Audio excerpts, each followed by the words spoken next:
오늘 3부에 배우신 여러분을 주님의 이름으로 축복합니다. 우리가 믿음으로 드리는 예배를 하나님이 기쁘게 받으십니다. 오늘 이 예배를 통하여 우리에게 감사의 문이 열리기를 바랍니다. 감사의 입술이 열리기를 바랍니다.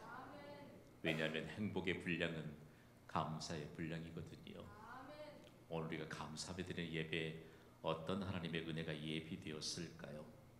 여러분, 감사는 모든 일의 해답입니다. 여러분, 이 사실을 믿습니까? 저는 전국의 목회자들이 매월마다 구독하는 월간 목회라고 하는 이런 잡지가 있습니다. 특별히 하나님의 말씀을 토대로 세워지는 교회에 관해서 심층 연구하고 함께 나누는 귀한 기회를 제공하는 공간이기도 합니다. 그런데 이곳으로부터 11월 감사절기에 대한 주제로 설교 원고를 부탁받았습니다. 저는 한참 동안 망설여야 했습니다. 왜 망설여야 했을까요? 우리가 함께 섬기는 경신교회가 과연 감사가 해답인 것을 하나님의 말씀을 토대로 우리의 삶에 적용하고, 그리고 우리에게 있어서 감사가 해답이라는 아름다운 고백이 이끌어가는 교회일까라고 하는 문제입니다. 가장 중요한 것은 늘 설교 원고를 작성하는 목사가 설교 원고 제출하는 것이 뭐 그리 어렵겠습니까?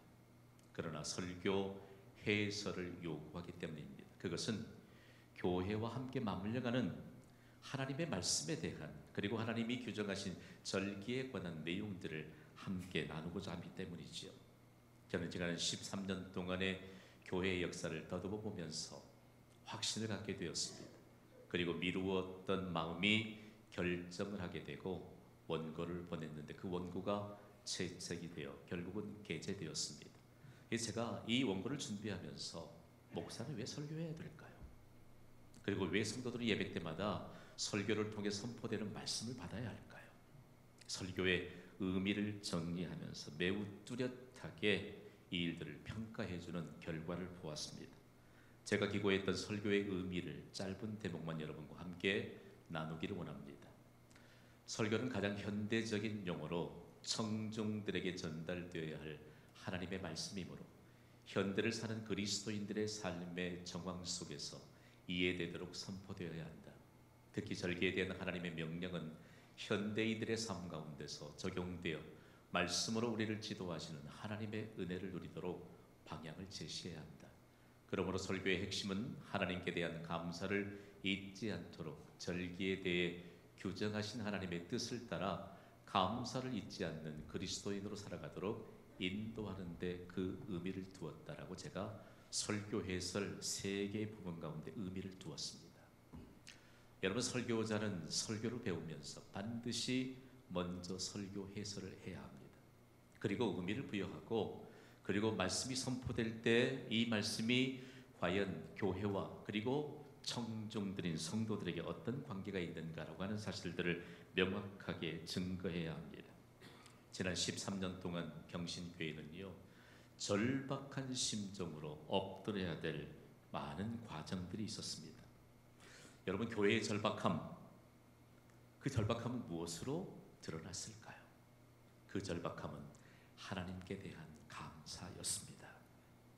여러분, 오늘 이 예배를 드리는 우리에게도 절박함이 있다면 하나님께 대한 감사로 나아가게 될 때 절박함을 들으시고 영광스러운 기회를 안겨주시는 주의 은혜가 임하게 될 줄 믿습니다. 그러면서 13년의 역사를 더듬어 보면서 매일마다 새벽을 깨우며 새벽을 시작하잖아요. 지금까지 경신교회는 13년 동안 새벽을 깨우면서 변함없이 쉬지 않고 하나님을 향해 들었던 찬양이 있습니다. 찬양하라 내 영혼아, 감사하라 내 영혼아, 기뻐하라 내 영혼아, 주를 보라 내 영혼아. 물론 4절의 가사까지 붙여졌습니다만 실제적으로 바탕이 되는 것은 감사입니다. 오늘 우리의 절박함도 있고요, 오늘 우리의 필요도 있고요.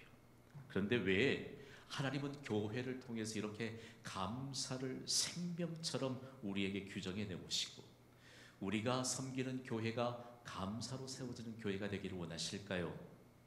왜 교회를 섬기는 모든 성도들이 자기의 인생을 감사로 세우는 인생이 되기를 원하실까요?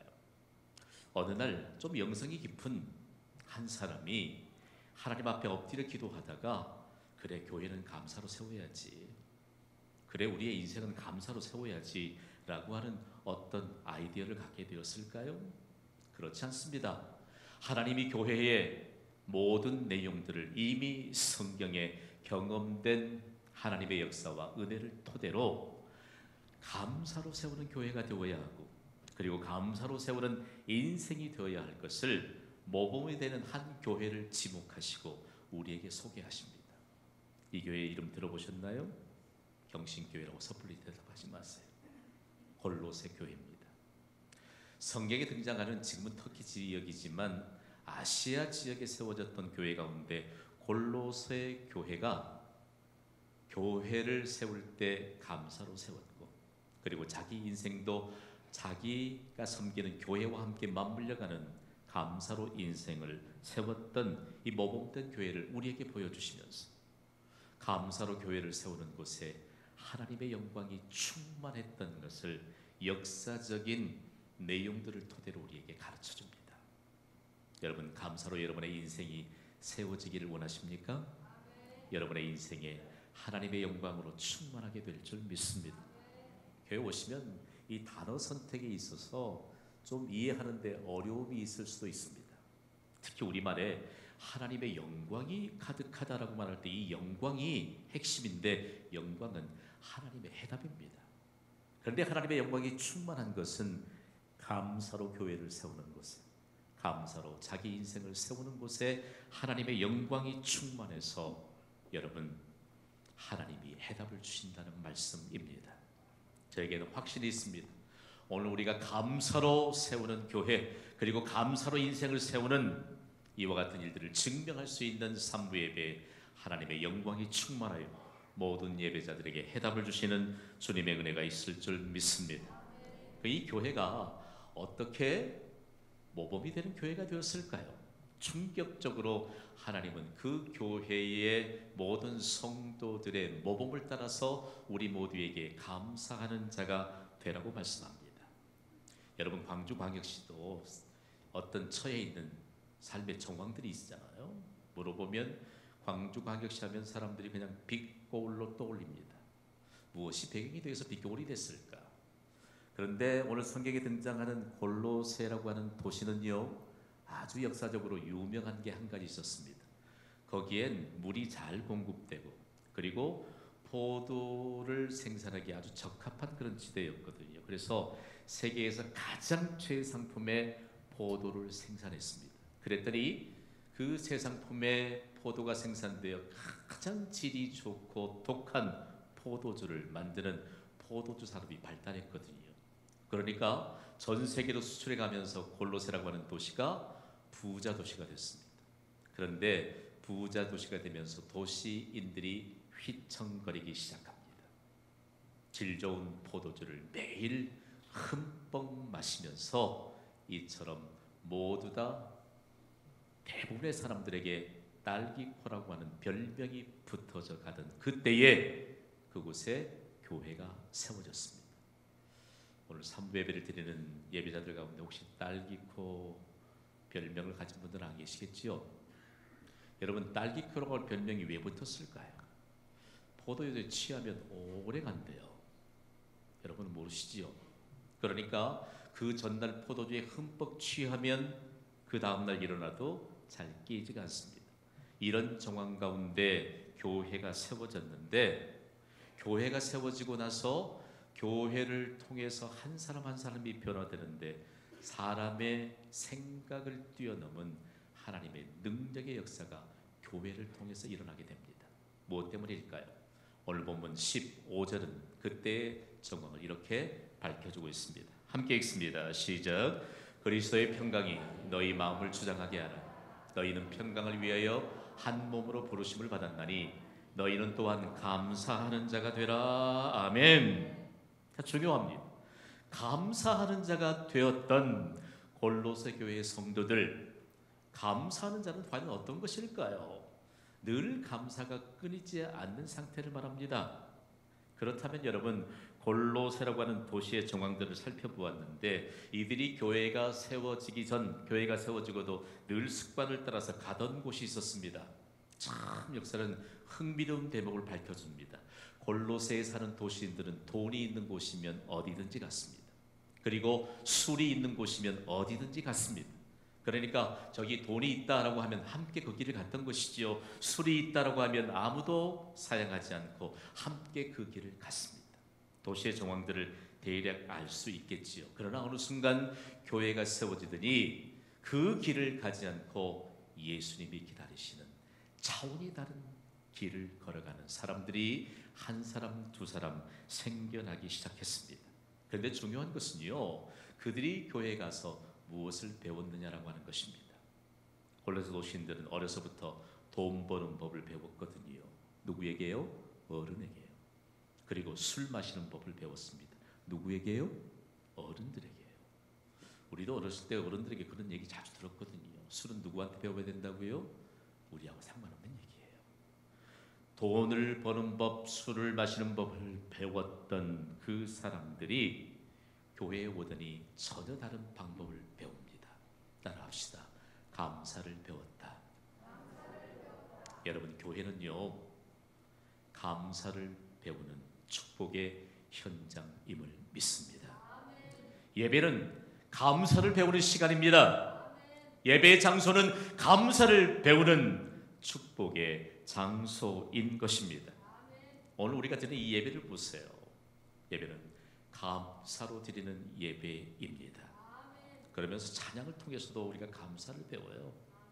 대표 기자들을 통해서도 감사를 배웁니다. 선포되는 말씀을 통해서도, 그리고 우리가 마음속에 간절한 소망들을, 그리고 절박한 현실들 주님 앞에 드릴 때도 감사로 드리기 때문에 감사를 배우고 끊임없이 감사를 훈련하게 된다는 말씀입니다.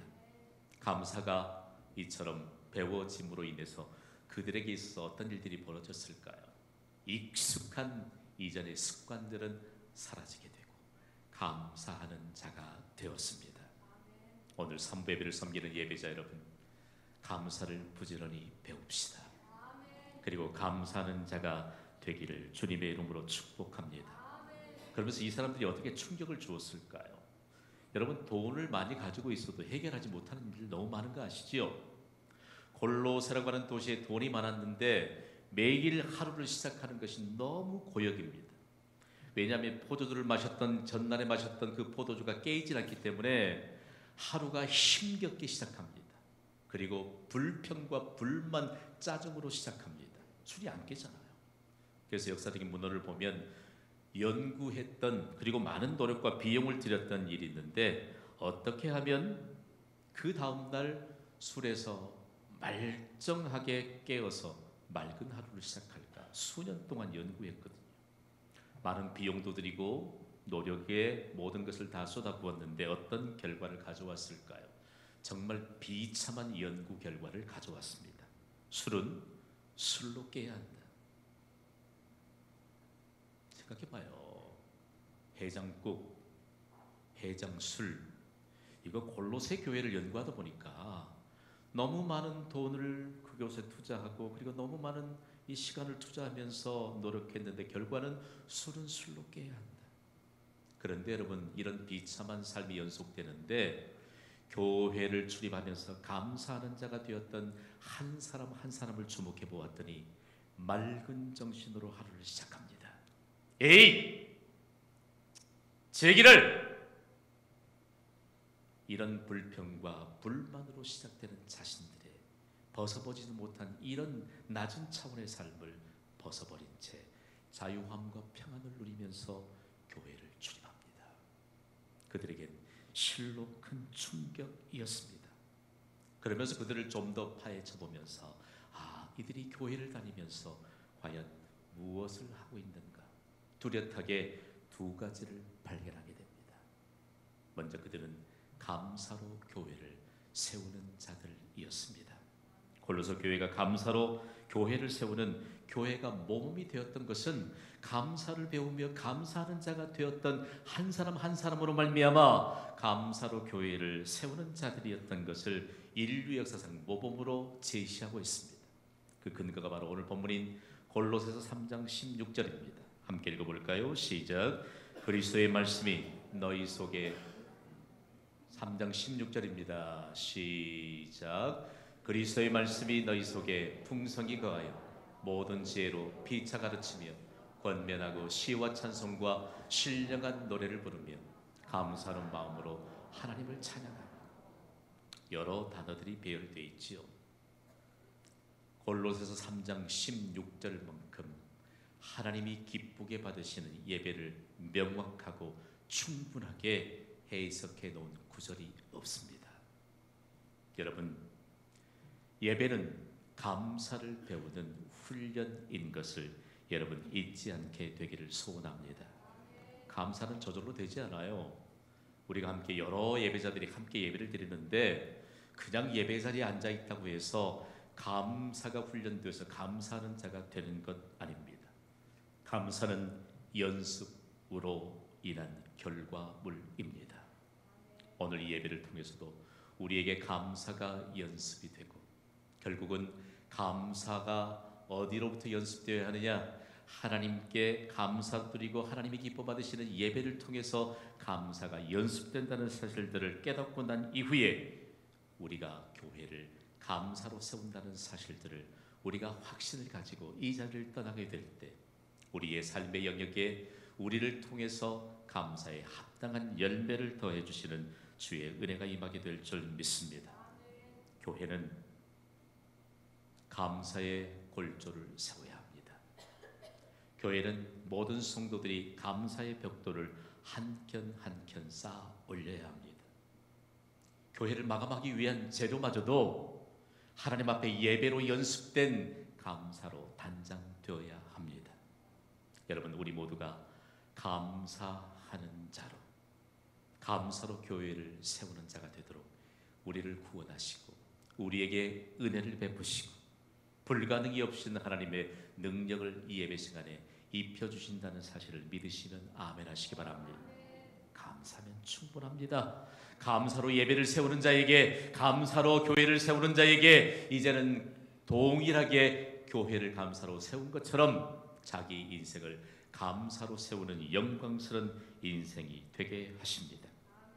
여러분, 우리 모두가 감사로 세우는 교회를 통해서 감사로 세우는 인생이 되어야 합니다. 누구도 감사로 하나님께 드리는 예배가 없이는 감사로 자기 인생을 세울 수 없습니다. 골로새 교회 성도들의 이 삶을 들여다보면요, 아이들이 감사로 교회를 세웠는데 그들의 인생을 감사로 세우면서 과연 어떤 일들이 근거가 되었을까?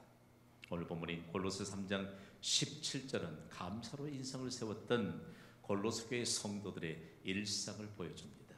함께 읽겠습니다. 시작. 또 무엇을 하든지 말에나 입에나 다 주 예수의 이름으로 하고 그를 힘입어 하나님 아버지께 감사하라. 아멘. 중요합니다. 오늘 우리에게 있는 이 그리스도의 심장이 마구 뛰잖아요. 삶의 비밀은 오히려 단순합니다. 우리가 오늘 또 무엇을 하죠? 그렇지요? 무슨 말이든지 합니다. 그런데 아무 일이나 해서는 안 되죠. 그리고 아무 말이나 해서는 안 됩니다. 중요한 것은요, 오늘 우리에게 있어서 예수 그리스도를 믿는 자들이 감사를 배우면 뚜렷하게 무엇이 그 결과물로 나타나느냐? 언어의 변화입니다. 그리스도인들은 자존감을 가져야 돼요. 우리가 사용하는 모든 언어는 세상 언어가 아닙니다. 세상 언어와는 차원이 다른 하나님의 언어임을 믿으시면 아멘 하시기 바랍니다. 그래서 우리에게 예배를 통해서 감사를 연습하게 하십니다. 왜 연습이라고 하는 이 말이 여기에 반드시 동반되어야 할까요? 여러분, 어떤 말이든지 여러 번 연습하면 여기에 권위가 붙습니다. 그리고 능력이 붙습니다. 그리고 나의 언어가 됩니다. 네, 중요해요. 예배는 직접적으로 하나님의 언어를 우리가 하나님 앞에 드리는 시간이요, 간접적으로 하나님의 언어를 여러분이 습득하는 시간입니다.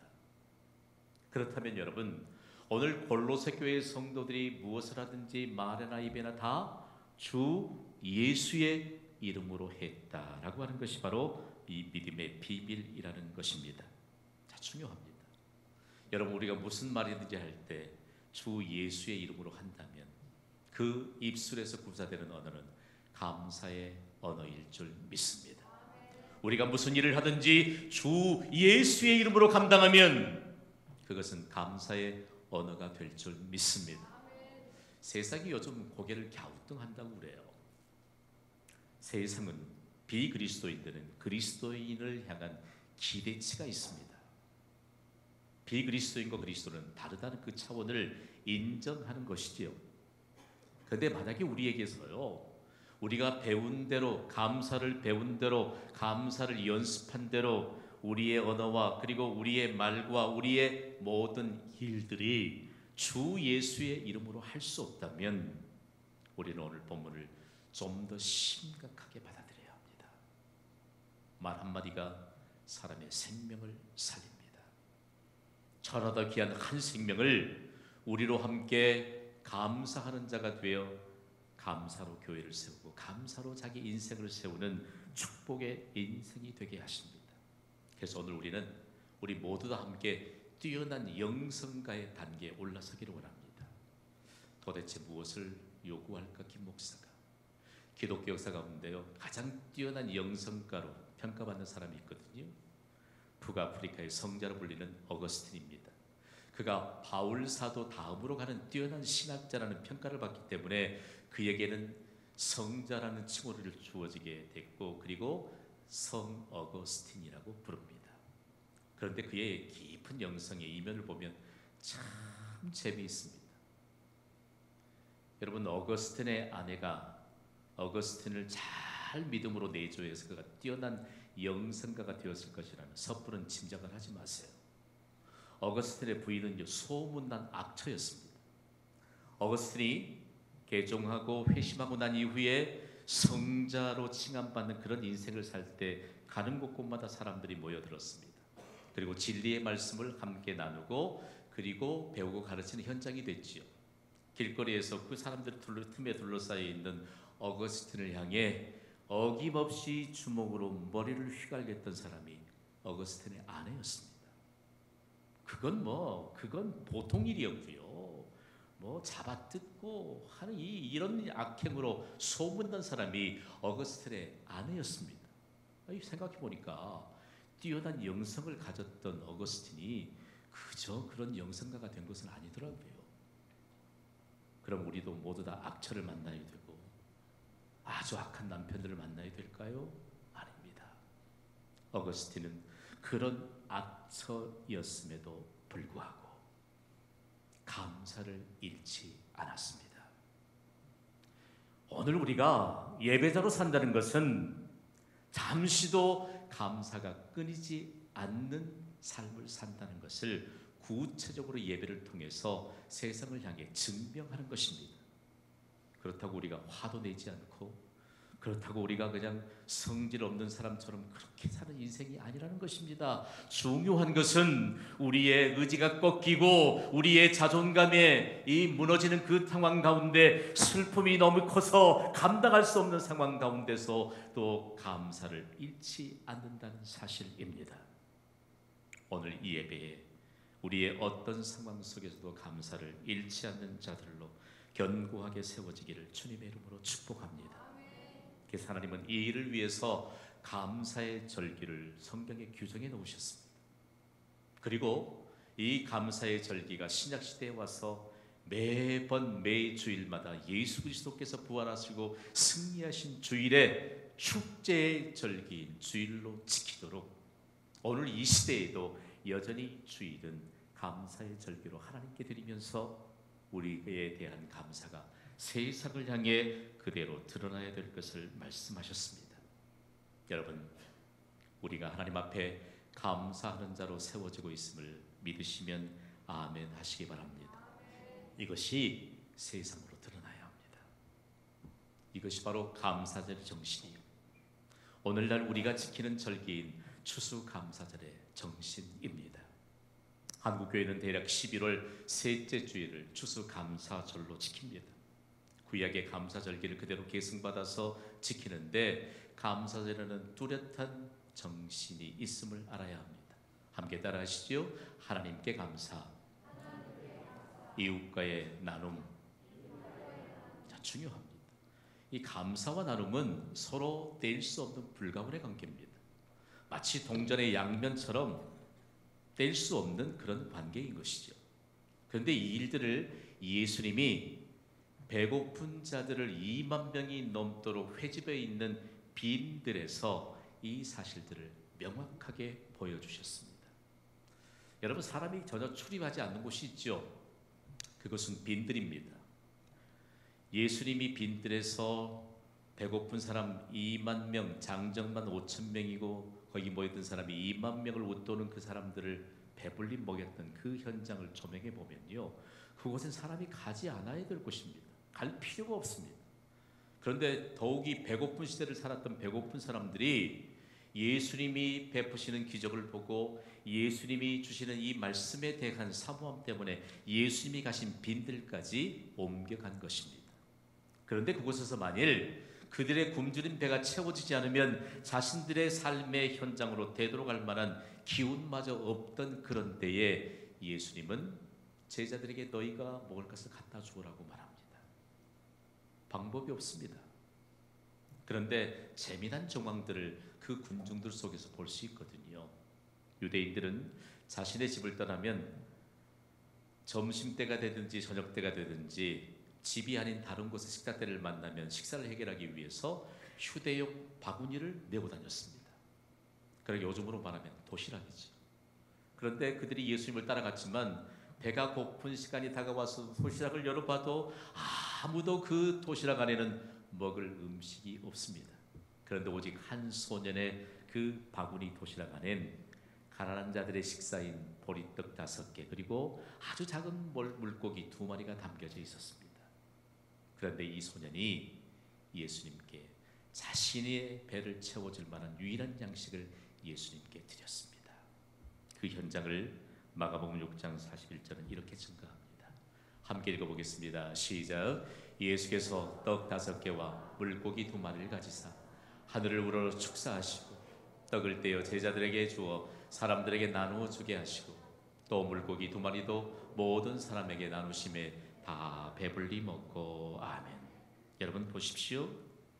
여기에 이 내용을 주목해 보면요, 예수님께서 떡 5개와 물고기 2마리를 가지시고 하늘을 우러러 축사하셨습니다. 축사를 제가 번역해 드릴게요. 감사 기도입니다.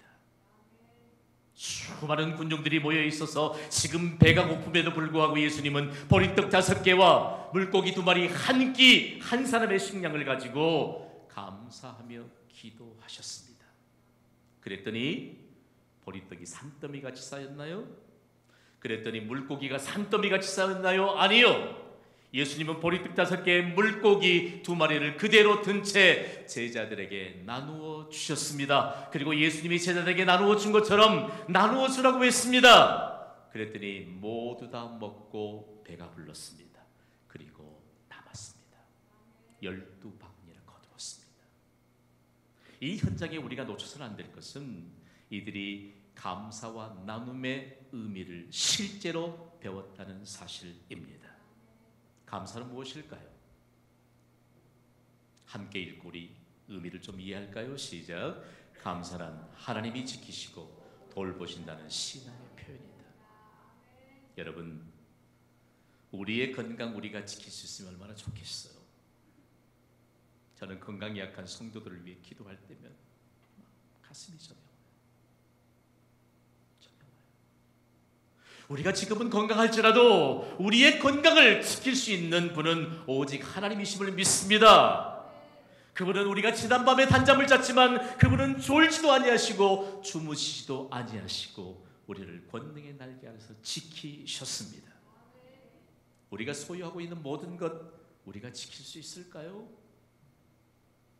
다윗은 하나님의 이런 은혜를 받고 나서 그는 이런 노래 가사로 하나님을 찬양하고 감사합니다. 주의 천사가 둘러 진치고 보호하신다. 우리가 왜 감사를 끊지 않아야 할 것인가에 대한 구체적인 근거입니다.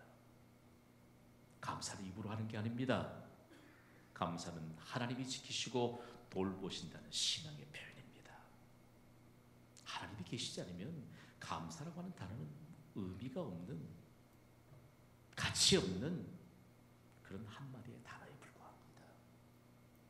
그러면 감사는 반드시 이웃을 향한 나눔으로 이어져야 합니다. 나눔은 무엇일까요? 함께 읽습니다. 시작. 나눔이란 하나님이 내게 주신 것 가운데 좋은 것과 꼭 필요한 것을 주는 것이다. 하나님 우리에게 좋은 것을 주십니다. 꼭 필요한 것을 주십니다. 이것은 가장 먼저 우리가 받아야 될 것, 천국이지. 천국은 모든 사람들에게 좋은 것입니다. 천국은 모든 사람에게 꼭 필요한 것입니다. 그래서 우리는 추수감사절에 광주 시민인 우리의 가족과 우리의 이웃을 초대하고 천국을 나누어 줄 때 우리가 받은 좋은 것, 우리에게 꼭 필요한 것, 그들에게도 좋은 것이요 그들에게도 꼭 필요한 것이기 때문에 천국을 나누어야 합니다. 다음으로 우리는 사랑을 나누어야 합니다. 경신교회 설립된 이래에 우리는 광주 시민들, 이웃들을 향한 나눔의 기회를 계속해서 가졌습니다. 이번 추수감사절에도 우리는 나누게 될 것입니다. 하나님이 추수감사절에 우리의 마음 그리고 우리의 중심을 받으세요. 이번 수요일부터 이곳에 강단에 과일이 장식되는데 여러분 좋은 것 하나님께 드리고 좋은 것 우리의 이웃에게 나눠야 돼요.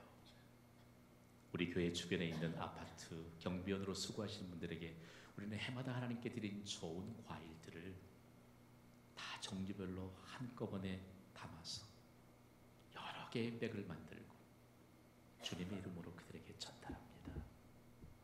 그런 것처럼 우리는 천국을 나누고 그리고 사랑을 나누는 것으로 하나님께 대한 감사를 증명하는 인생을 살아야 합니다. 오늘 이 예배를 통하여 말씀 받은 예배자 여러분, 감사하는 자로 삽시다.